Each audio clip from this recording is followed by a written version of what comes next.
নমস্কার বন্ধুরা, আজকে আমরা ভিডিওতে আলোচনা করব ওয়েস্ট বেঙ্গল গভর্নমেন্টের পক্ষ থেকে চালু করা বাংলার বাড়ি স্কিম বা আবাস যোজনার ব্যাপারে। তো বন্ধুরা, এই আবাস যোজনার টাকা কিন্তু ফেরত নেওয়া হচ্ছে। তো কাদের থেকে টাকা ফেরত নেওয়া হচ্ছে এবং কেন নেওয়া হচ্ছে সেই ব্যাপারে আজকে আমরা জানবো এই ভিডিও থেকে। পশ্চিমবঙ্গ সরকার রাজ্যের জনসাধারণকে বাড়ি বানানোর জন্য আবাস যোজনা প্রকল্প চালু করেছেন। রাজ্যে এমন অনেক বাসিন্দা রয়েছেন যাদের পাকা বাড়ি নেই, তাদের সুবিধায় রাজ্য সরকার এই প্রকল্প চালু করেছিলেন।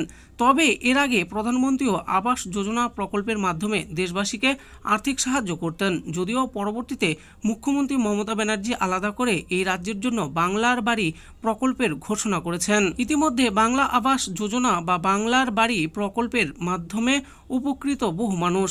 তারা আশা করছেন যত দ্রুত সম্ভব তাদের অ্যাকাউন্টে সরকারি প্রকল্পের টাকা ক্রেডিট হোক।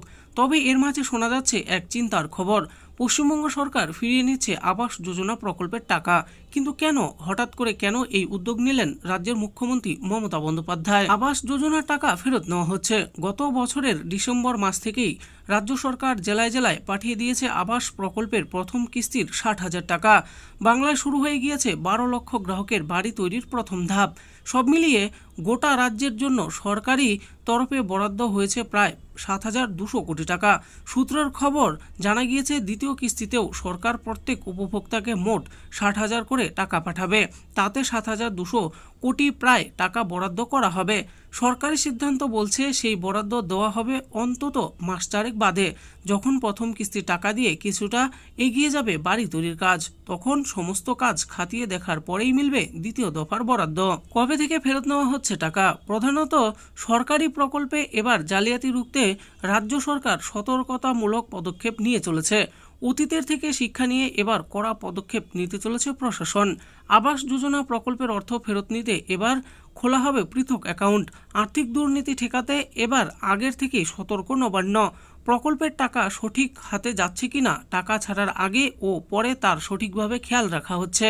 আবাস প্রকল্পে কোনো বরাদ্দ যদি ভুল উপভোক্তার হাতে চলে যায় তাহলে তা ফেরানোর মৌখিক নির্দেশও দেওয়া হলো নবান্নের তরফ থেকে।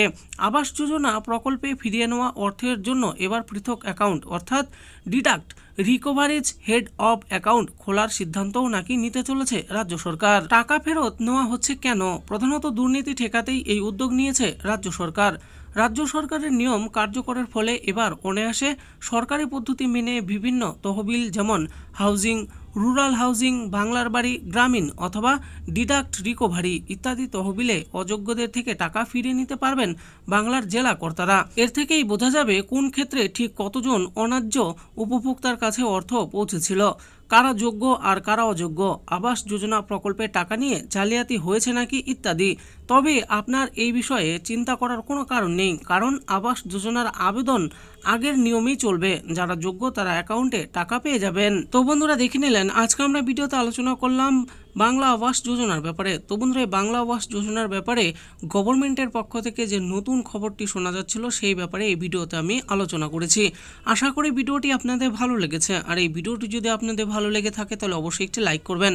আরও এরকম নিত্য নতুন স্কিম ও আপডেট সম্পর্কে জানার জন্য আমাদের এই চ্যানেল বাংলার স্কিম চ্যানেলটিকে অবশ্যই সাবস্ক্রাইব করবেন। আর এই ভিডিওটি দেখার জন্য আপনাদের সকলকেই অসংখ্য ধন্যবাদ।